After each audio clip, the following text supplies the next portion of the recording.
Let me amplify portion of this page a little bit. We have been given a lossless coaxial transmission line. I have told you in the past that coaxial transmission line had got two conductors which are circular in cross section and are concentric to each other. They have the same center in the cross section. So there is one inner conductor and one outer conductor. But anyway, that doesn't change any of the theories. Theories apply to a two-wire line as much as to a coaxial line. You are given the value, it's a lossless line, so capital R will be 0 and capital G would be 0. Capital L, the inductance per unit length is given as 245 nanohenry per meter, and capacitance, the leakage capacitance between the conductors is given as 200 picofarad per meter. There is a load resistance of 100 ohm connected on the right hand side, and on the left hand side some generator is connected. We are not showing it. The frequency of operation is 1 gigahertz.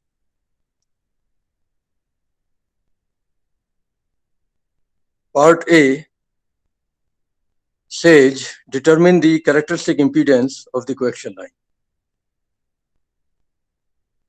Part B says determine the phase velocity of the 1 gigahertz signal being transmitted via this line. Part C says determine the numerical value in both polar and rectangular forms of the input impedance seen looking into the input terminals of this coaxial line at 1 gigahertz. Okay. Now this is where all the derivations that we have done will come back to us. For a lossless line, part A is quite simple. Z0 is equal to square root of L divided by C. We have proven it.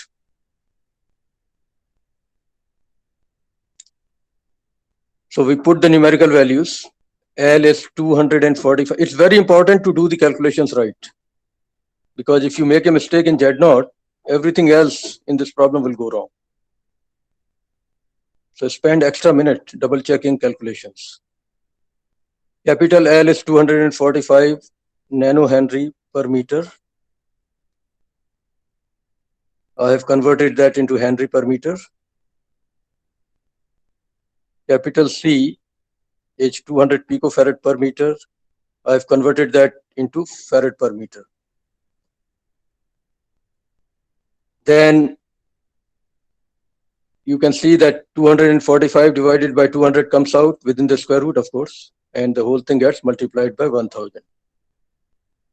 So it becomes the square root of 245 multiplied by 5 ohms, which you don't need a calculator for this calculation. Maybe you do at the end. Z0 turns out to be 35 ohm. In rectangular form, because Z0 in general is a complex number, in rectangular form, you should write 35 plus J0 ohm. In polar form, you should write 35 with an angle of 0 degrees. Part A is simple. Okay, it's 35 ohm line. Part B is determine the phase velocity at 1 gigahertz. Now phase velocity is omega divided by beta, and beta is omega multiplied by square root of LC for a lossless line.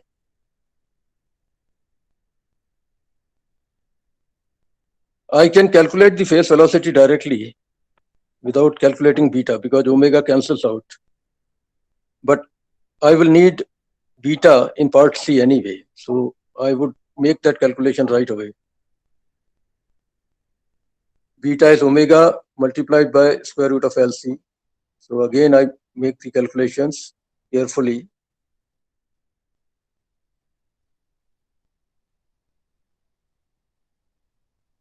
Ten to the power minus 21 within the square root.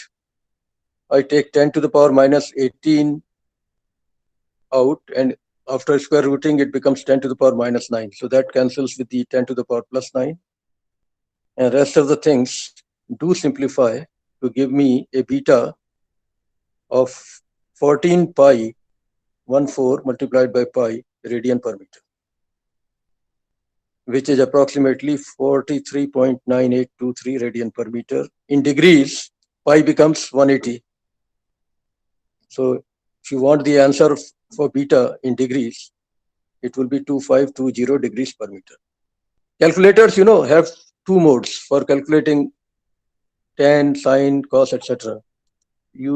If you're dealing with radian mode, then you don't need degrees, but many calculators by default go to degrees. So you better watch out in the calculator which mode you are using and take the beta value accordingly. Okay. And once beta is known, of course, you can do either omega divided by beta or simply 1 upon square root LC to figure out VP.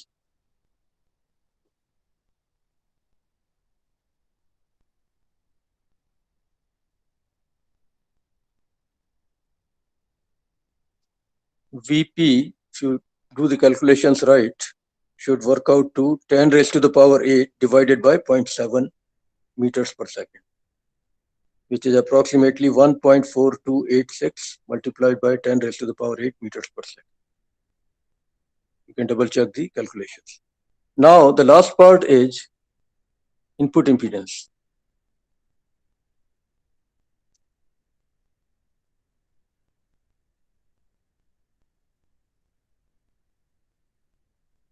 For that, we use a formula that we derived last time. It is equation 90. You can check it in the document. Zn equal to Z0 within parenthesis ZL plus JZ0 tan beta L, Z0 plus JZL tan. So first thing you need to do is figure out beta L. Beta is 14 pi radian per meter. L is the physical length, which is 170 millimeter given to us.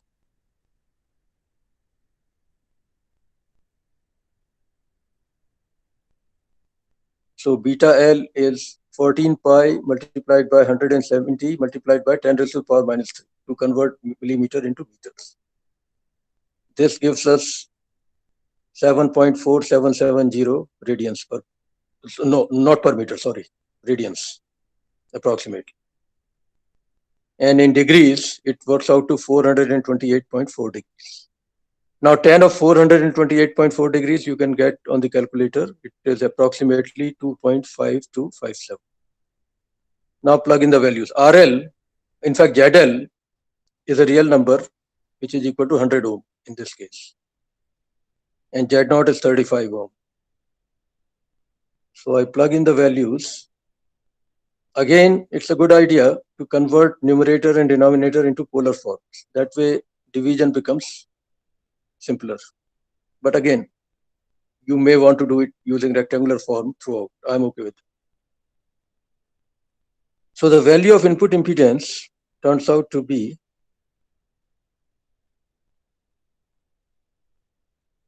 18.32 ohm with an angle of minus 40.63 ohm, minus 40.63 degrees. And converted to rectangular form, this gives 13.90 minus J 11.93. That's the end of the solution. Now problem 2 builds on problem 1 and goes further. For the case considered in problem 1, calculate the numerical value of the voltage reflection coefficient at the load, at the input, and at a location 28.68 millimeter away from the load toward the generator.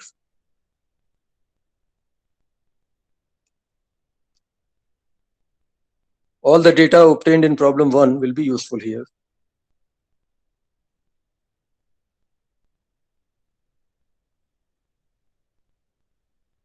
reflection coefficient, voltage reflection coefficient at the load, we have proven this equation. It is ZL minus Z0 divided by ZL plus Z. So 100 minus 35 divided by 100 plus 35. It's a real number in this case. It works out to approximately 0.4815. Now, at the generator end, the reflection coefficient magnitude will not change, but the phase would change. It's a lossless line. The formula is ZL minus Z0 divided by ZL plus Z0, the entire thing multiplied by e to the power minus 2j beta. This is equation 73 in the notes. So basically 0.4815 will be used as the magnitude, but phase has to be e to the power minus 2j beta. So I put value of beta and L, I get phase as e to the power minus j 14.9540 radians, which works out to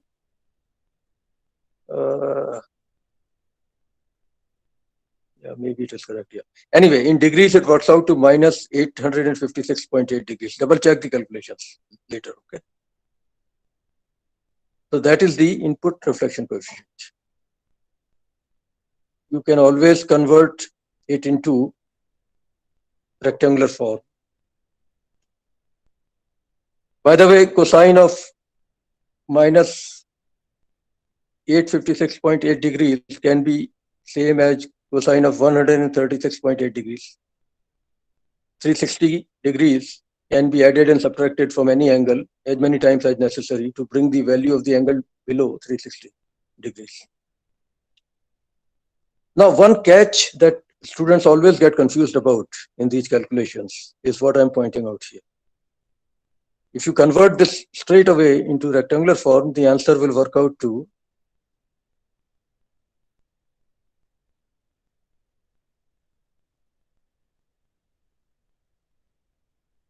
something. Okay, that answer can be figured out. That's not the issue at all. The issue is the following, that cosine of minus 856.8 degree is minus 0.7290 approximately. And sine of that angle is minus 0.6846. But if you take tan inverse of sine divided by cosine, you don't get the angle back. You get that angle and pi added to it. I mean 180 degree added to it. That is the way calculators work. So don't get confused. Tan inverse values obtained using calculators are one of the possibilities. In fact,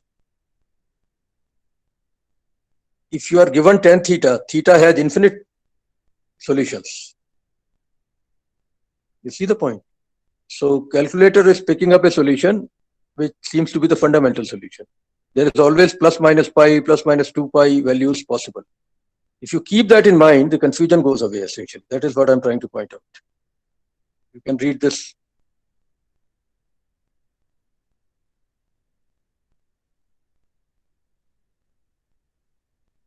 Fundamental solution and other solutions. That is the factor you should keep in mind when interpreting what you are seeing on the calculator.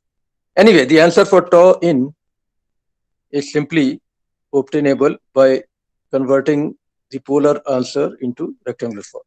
But if you convert the rectangular answer back into polar form, you may get, instead of minus 136.8 degrees, you may get plus 42 something.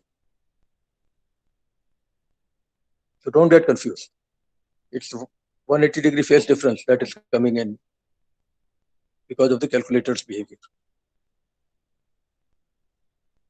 Now the last part is very interesting. They want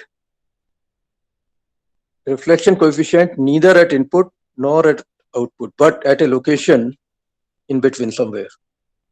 28.68 millimeter from the load traveling towards the generator. That means from the load end, I'm traveling 28.68 millimeter towards the generator. So 170 minus 28.68 millimeter will be the value of Z. Z is measured from the generator end always.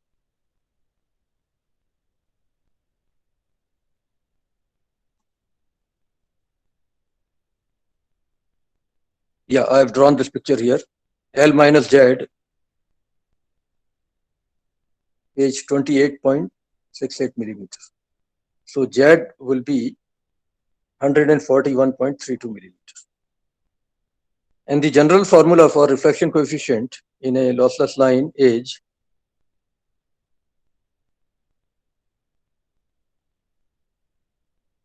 ZL minus Z naught divided by ZL plus Z naught e to the power minus J2 beta L minus Z, I believe.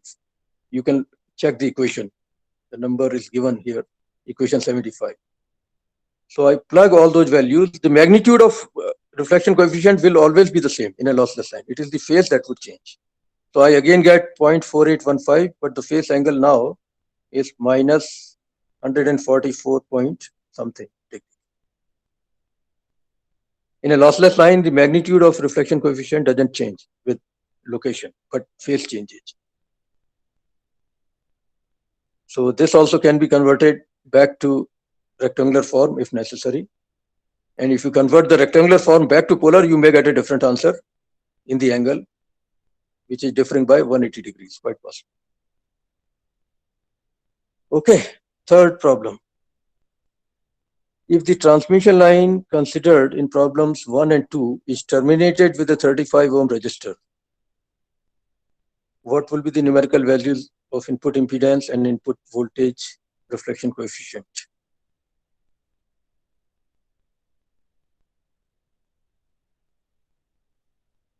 I want to do it yourself, but it's fairly straightforward. At least one answer I can give you right away. What they are giving in that problem is ZL equal to Z naught. And for that case,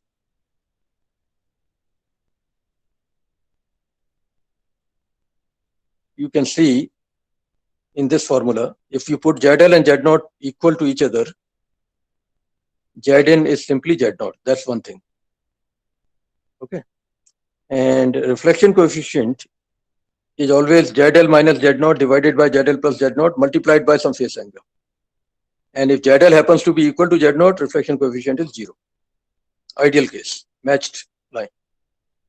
So the answer to this problem essentially is 0, I think, throughout. You can double check this. No matter where you look at the line, the reflection coefficient will be 0 because it is a fully matched line. Load resistance is same as characteristic impedance of the line. Next one. If the transmission line considered in problems 1, 2, and 3 is terminated with a complex load impedance of 35 plus J35, which is more realistic, how much input impedance would be observed? And voltage reflection coefficient also. Again, application of the same formula, but now ZL is 35 plus J35. Oh, beta L is of course the same as in the previous case. Tan beta L is same as in the previous case. So I plug in those numbers, 35 cancels throughout in this case.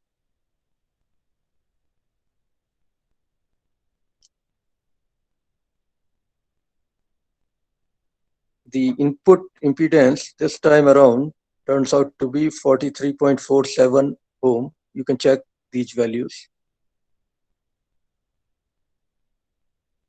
with a phase angle of 133.03 degrees, and rectangular conversion can happen.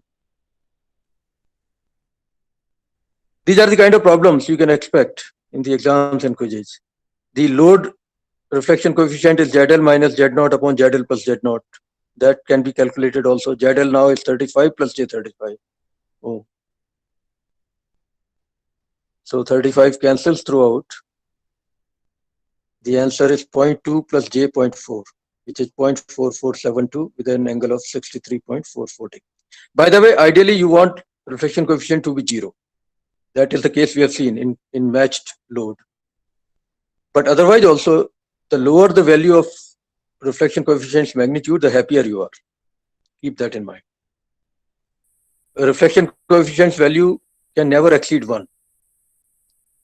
Because ZL minus Z0 upon ZL plus Z0. In this, if you put ZL equal to 0, let's say short circuited line, then you'll get -1, which is having a magnitude of +1. If you put ZL equal to infinity, then also you can take the limit, divide numerator and denominator by ZL, and take the limit for the right hand side of tau L. You'll get +1. Even then, the magnitude is 1. So for short circuit and open circuit loads, the magnitude of reflection coefficient is +1. That is the worst case scenario. For matched load, ZL equal to Z0, so magnitude is 0. And for all other cases, the value lies between 0 and 1. Input impedance also in this case, you can figure out. Sorry, input reflection coefficient. I think you can check the calculations once you get the document. Now the last two problems in this set of problems is opine whether or not a lossless line can always be considered a distortionless line. I'd like you to think about it. And the next one is the opposite. Look back in the notes, look at the definition of a distortionless line, compare it with lossless line, and try to answer these two questions yourself. I can help you later. Now I want to move forward in theory a little bit more, which is actually more critical.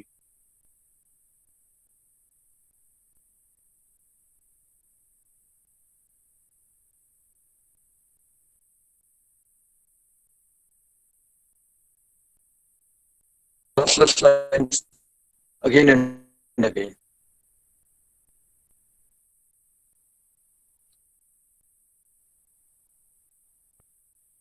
But let's look at it more in detail. The line is long enough, right? And you traveled along the line. That means you change small z value. What will happen to input impedance? Let's consider only a lossless line for the sake of discussion.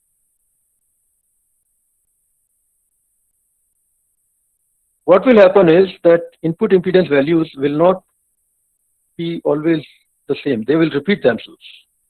That is called periodicity in the behavior of the input impedance. You can read this. For a lossless line, we have seen this formula, right?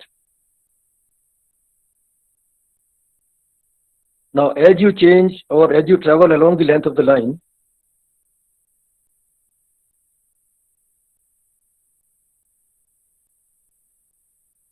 or let's say if you increase the length of the line, what will happen to input impedance? Let's put it this way. Suppose L is very small and versus L is very large. Let's look at it this way.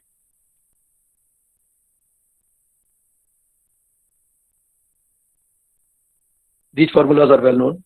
Just for the sake of reference, I'm putting them here.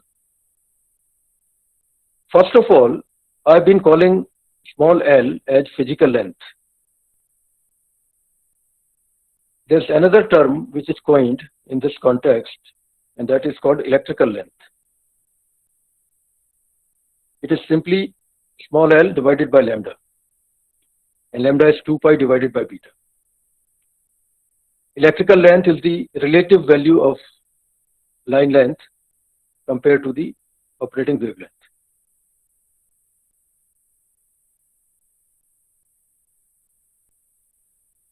Always keep in mind the distinction between electrical length and physical length. The factor is lambda, which is simply 2 pi divided by beta. The term beta L obviously is 2 pi L by lambda. Okay. L by lambda denotes the fraction or multiple of lambda by which L is greater or smaller. So small l divided by lambda is the electrical length. It has no units. Not only that, to further complicate things, anyway, I'll come to that in a minute. First, let's look at the periodicity. Suppose I change beta L from 0 to some value. Beta L is in radians for sure, right? Beta is 2 pi by lambda and L is also a length. So beta L has the units of angle. Suppose that angle changes from 0 to all the way 2 pi and even further. You will see the tan beta L values show periodicity. As beta L goes from 0 to pi by 8, then 2 pi by 8, then 3 pi by 8, then 4 pi by 8, and so on, until it hits pi, you get a certain pair of values, certain set of values. Okay. In between, it goes to infinity also when beta L is pi by 2, obviously. After that, you see the repetition of same values. So the input impedance will show the same behavior because it depends on tan beta L in numerator as well as in the denominator. And we are assuming that ZL and Z0 are fixed. As a result, you can study this table more in detail. What happens is that tan beta L values repeat themselves after beta L equal to pi, beta L equal to 2 pi, etc. This is the periodicity that reflects itself in the behavior of Zn as beta L increases from 0 to infinity. Increasing beta L means increasing the length of the line, essentially. This means Zn values shall repeat themselves after every pi radian change in beta L value. This is true for lossless lines for sure. For a lossy line, you have to actually study the more general formula, including the value of alpha. One has to write a program actually to do that study. But I think periodicity would still be seen. But the values may not be exactly repeated. They may be decaying because alpha is there. But some periodicity would still be seen for a lossy line as well. This is very important when we go to the topic of Smith chart. This will come back to us at that. Now, beta L equal to pi is after which tan beta L repeats itself. So that is kind of one period. 0 to pi is one range for which one cycle completes for beta L. That means L should change from 0 to lambda by 2 because beta L equal to pi means small l equal to lambda divided by 2. So if the length of the line goes from 0 to lambda by 2, you will see a certain behavior of input impedance. And then when the length goes from lambda by 2 to lambda, you will see the same behavior repeated. And so on. This is the periodicity in input impedance. Smith chart is actually based on this concept. It's a graphical solution to all the calculations that we are doing. Another thing that is seen nowadays in books is that instead of talking relative value of L with lambda, they start talking about line length as if it is in degrees. What they really mean is beta L. When they say a line is 90 degrees long, what they are saying is beta L is 90 degrees. Nowadays, books are using this methodology all the time, especially design books. Industry people always say 90-degree line, 180-degree line, etc., etc. So what they mean is beta L value, not L by lambda value. For example, if you say 90-degree line, in industry this happens all the time. People say 90-degree line, quarter wave line. And if you are new to industry, you will get confused. What it means is beta L is 90 degrees. So L actually is lambda by 4 in that case.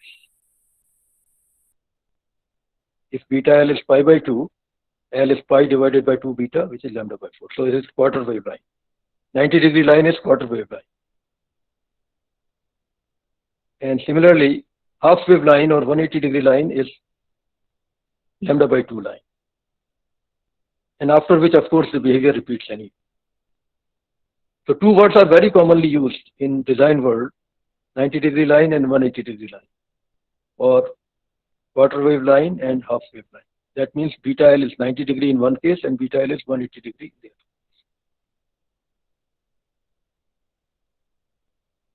In case of quarter wave line, beta L is pi by 2. And if you look at the Jardine formula, in this particular case, see how it simplifies. Tan beta L is tending to infinity as L goes to lambda by 4. So if I divide numerator and denominator of Jardine of the right hand side of equation 109 by tan beta L and then take the limit, I get Jardine as Z0 multiplied by 0 plus JZ0 divided by 0 plus JZL. So input impedance for a quarter wave line is Z0 square divided by ZL. This is a very important property which we will be using in other courses like microwave engineering next semester for designing impedance matching networks. A quarter wave line's input impedance is Z0 square by ZL. Okay, at least remember that, if nothing more. This leads to a very good solution for impedance matching in a lot of cases. Half wave line, let's see what happens to input impedance. In this case, beta L is pi, so tan beta L is 0. If tan beta L is 0, the formula is simple. You simply get Z0 cancelled out, you get simply Zn equal to ZL. Beta L equal to pi by 2, half wave line simply gives you input impedance equal to load impedance.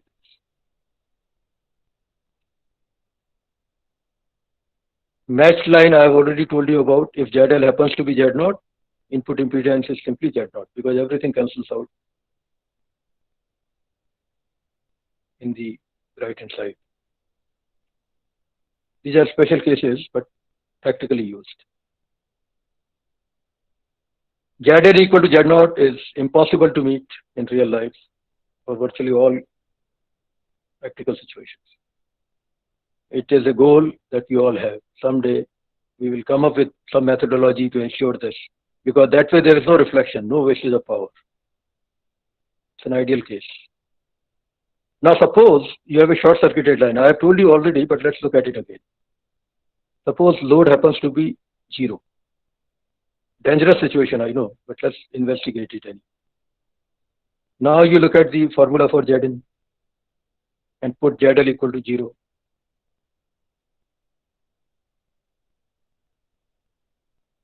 You get, I'm sure you can follow the math, you get a formula like JZ0 tan beta L.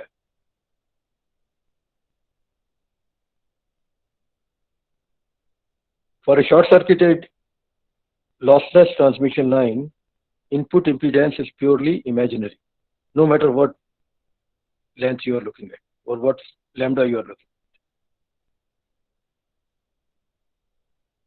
at. Now this actually is a good thing. Inductors and capacitors and even resistors, I have been telling you, are not very good at high frequencies. The way we use them at low frequencies is not the right way for using them at high frequencies. They start radiating, their leads start behaving funny. Almost all resistors become a combination of resistor, inductor, and capacitor. Same thing with inductors and capacitors. Lumped components at high frequencies are not easy. They are very expensive, if at all they are available. So this formula that we are looking at gives us a very powerful technique of realizing inductors and capacitors at high frequencies. Look at the right hand side of equation 113. It is purely imaginary. Z0 we can fix anyway to some value for a given transmission line. Beta is 2 pi divided by lambda. So for a given frequency, beta will be fixed. You can play with small l, the length of the transmission line, And you know 10 beta L can go between plus infinity and minus infinity, depending on what you are choosing as beta L. So the input impedance in this case can vary from plus j infinity to minus j infinity. If it is plus j something, that means it is behaving like an inductor. If it is minus j something, that means it is behaving like a capacitor. So depending on what you choose as beta L or L for that matter at a given frequency, you can design this input impedance to behave like a capacitor or like an inductor, at least at one frequency. For other frequencies, it will change the value. The capacitor or inductor realized will have a different value. So this method is very commonly used for realizing inductors and capacitors at high frequencies. We use sections of transmission lines short-circuited at one end, and input impedance of that line is going to give us either inductor or capacitor, depending on what we are choosing as beta. We'll solve some problems on this later, but right now I think you should understand the theory at least. Okay. Now, in a similar manner, suppose I look at open circuited line. I think that is the end of it for today. Yeah, first read this. I've told you all this anyway.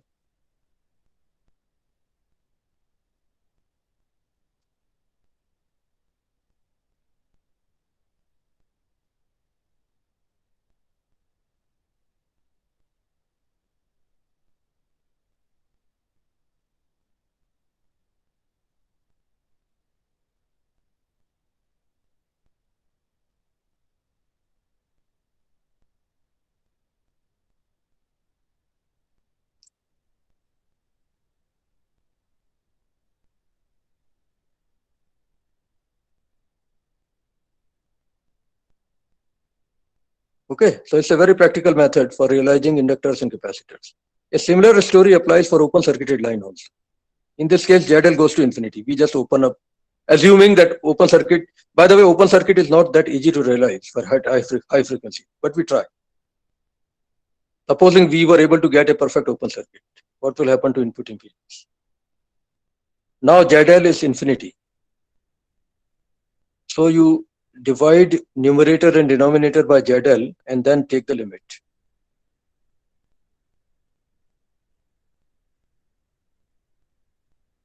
You get 1 plus 0 in the numerator and 0 plus J10 beta L in the denominator.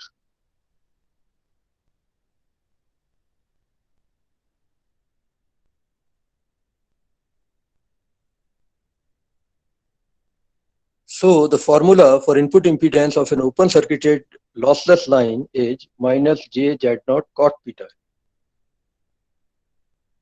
Good thing is that cot beta L also can be changed from plus infinity to minus infinity. So this is also an equally powerful method for realizing inductors and capacitors, as long as you can ensure that open circuit is really open circuit. That is a challenge. Generally, as a designer, I have been using short circuited lines to realize inductors and capacitors compared to open circuited lines. Only thing is open circuited lines are easy to build. You simply cut the line, that's it. While for building a short circuited line, you actually have to run a wire to short circuit the output, which is an extra work. Practicing engineers tell us all the time that short circuit is still more reliable in terms of predictability compared to open circuit. Open circuit always has fringing field passing through air and coming back to the other side, etc. Reliability of an open circuit at high frequencies is still a bit questionable. So we would rather use short circuited lines for a lot of practical situations. But anyway, theory allows you to use open circuited lines as well for realizing inductors and capacitors. Okay.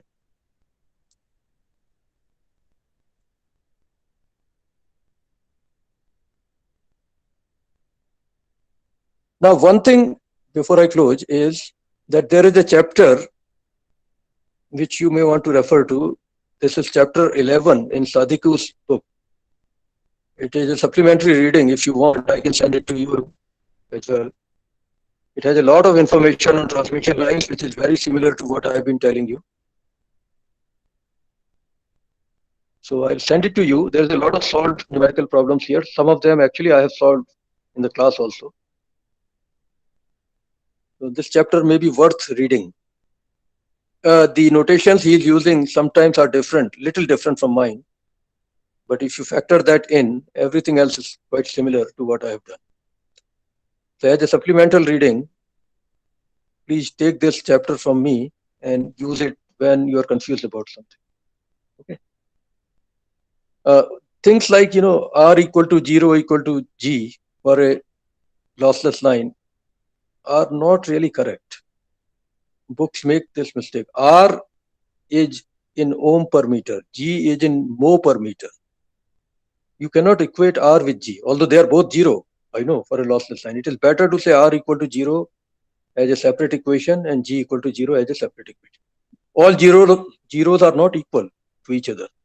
0 kilometer is not the same thing as 0 kilogram, So, but anyway, it's a very minor issue, but I always get a little bit emotional about this. R equal to G equal to 0 is not the correct way of saying things. You say R equal to 0 separately and G equal to 0 separately, because they are different units. They have different units. Anyway, but leaving that aside, I think this is a very good chapter for you to read. Distortionless line, I have already told you a lot of things here. Please, the derivation for this formula, which I did not do, is actually done here, I think. Okay. If necessary, we'll always go back to this chapter. This problem, most likely I have solved in the class already. There's another one which I have not solved, but I would like you to look at. A quiz is coming up soon. That's why I'm giving you all this advice. Besides my notes, this book might be very useful as well. At the end of this chapter, there are some multiple choice type of questions and answers also. Only on transmission lines, of course, not on network parameters or noise fundamentals. So you may want to read all that also. Smith chart is also there. We'll be using this chapter maybe at that time. Okay, so please, I'll send this chapter to you. It is available on the net anyway. But there's a lot of interesting unsolved problems at the end. I can get to the end of this.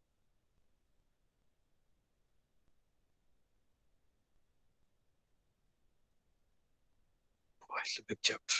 Sorry about this.